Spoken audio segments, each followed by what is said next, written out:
All these natural things, well, they actually do the trick in many cases. TCM, or traditional Chinese medicine, makes up to half of total medical consumption in China. 95% of Chinese hospitals have units for traditional medicine. And given the, how do you put it, robust population, nothing to laugh at. Yours truly has undergone acupressure, acupuncture, and it doesn't really hurt. They use really fine needles. I swear it helps, but I couldn't prove it to you. Amidst all the bad news and worries about the economy, about jobs and all that, easy to forget that the cost of stress is immense to our beings and our pocketbooks. According to the U.S. Centers for Disease Control and Prevention, stress accounts for 2/3 of doctor visits and half the deaths of Americans under 65 years old. That's just to use the American example. Popping pills probably won't solve the problem, so we thought we'd see whether the natural approach really works or not. Joining us today is Dr.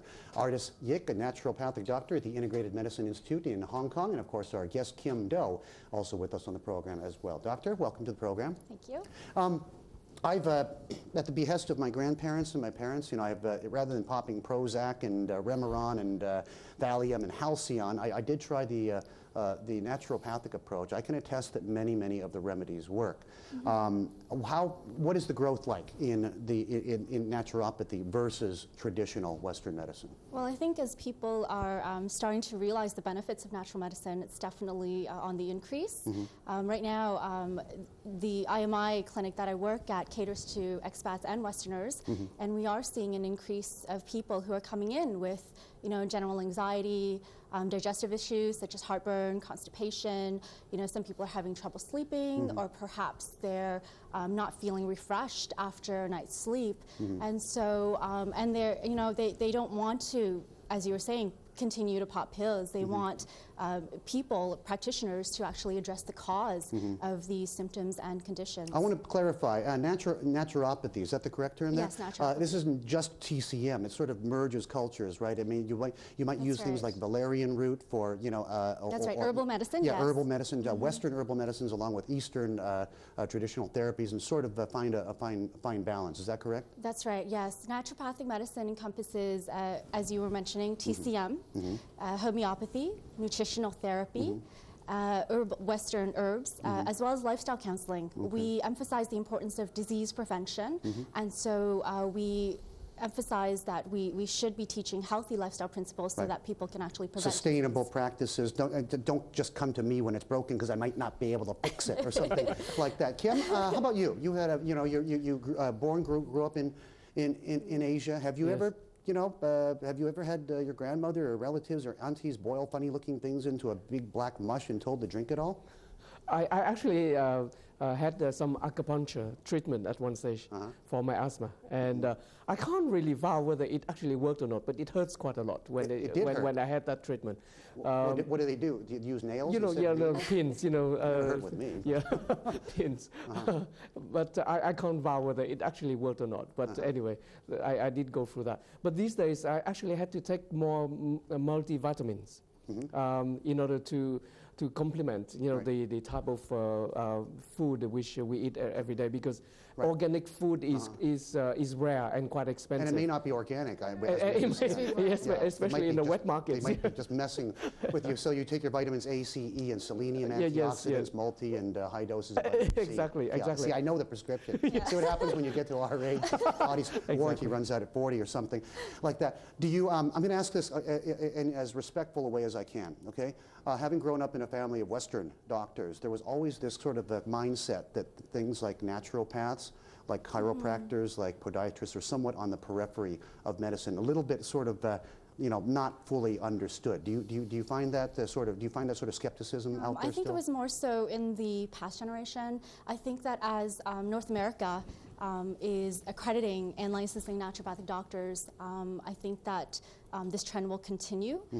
There are research studies validating, thousands of research studies validating naturopathic medicine and the therapies that we use. But a lot of times, I mean, you look at it this way, pharmaceuticals, it's a multi-billion-dollar industry. Sure. And, you know, that's what is publicized. A lot of times when fruits and vegetables, we all know they're good for us, but, you know, only in the 90s we've actually studied the benefits such as antioxidants, as you just mentioned. Right. You know, so I think it is on the rise. I think people are starting to understand that it's always better to go the natural route, if possible, of course. I mean, there's a time for drugs. There's a time for natural medicines. It just really depends on the situation. Can it work, can natural medicine work in conjunction with Western medicine? Most There are some people who definitely, tell me yeah. that, you know, the doctors told them, okay, we're going to put you on prednisone, and because of, you know, you've got an immune system situation, we need to suppress all that, so don't you dare go and have a Chinese doctor do stuff. It may totally block the effect of this. And I'm like, you know, I tell them, well, why don't you talk to both sides and get the full story rather than just listen, because sometimes a Western doctor will kind of poo-poo maybe some sort of out-of-the-box type of thinking. Yes, it is true that there are certain drug and herb interactions. So I'm talking to a practitioner who is trained in knowing these, such as myself. You will be able to find out, okay, what is contraindicated if you're taking certain drugs, or if you're taking certain herbs that you shouldn't be having. Yeah. Okay. And what is the market like for you? Or do you find sort of a mix 50-50, both Western and indigenous Asians as well? 50-50, yes. 50-50, but actually, in Hong Kong, more so Westerners, because at Open-minded. IMI, it is it is catered to. What do they find? What do they look you up as well. for? What's the main problem, or can you say it on air? A variety. But recently, it has been stress for children, more so eczema. Eczema? Asthma. Okay. Yeah, stuff like that. So. And what is the typical cost of treatment? Is it reasonable? Is it pretty much on par or even subpar with you know, going to an MD or an MBBS?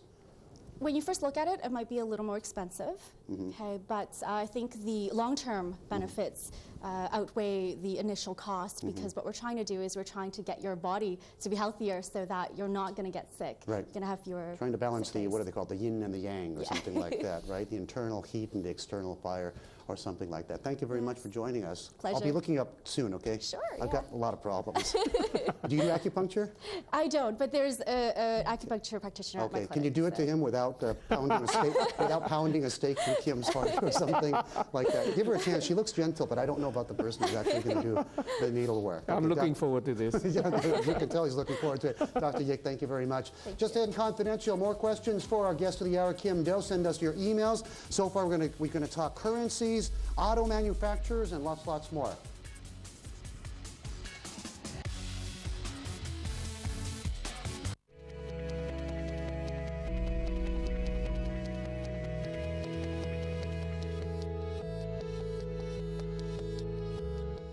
Live from Hong Kong, Tokyo, Singapore, Sydney. Live from Beijing, Shanghai, Seoul, New Delhi and Mumbai. Live from Bangkok, KL, Melbourne, Taipei.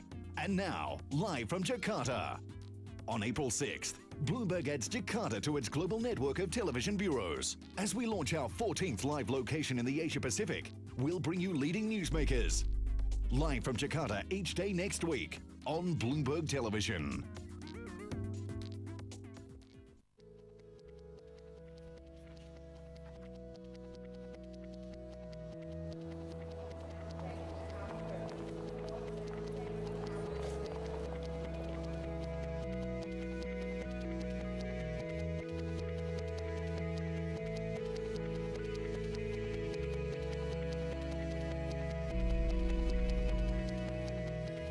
Bloomberg Television, the source. The Bloomberg Wind Energy Index, brought to you in association with Vestas, #1 in modern energy.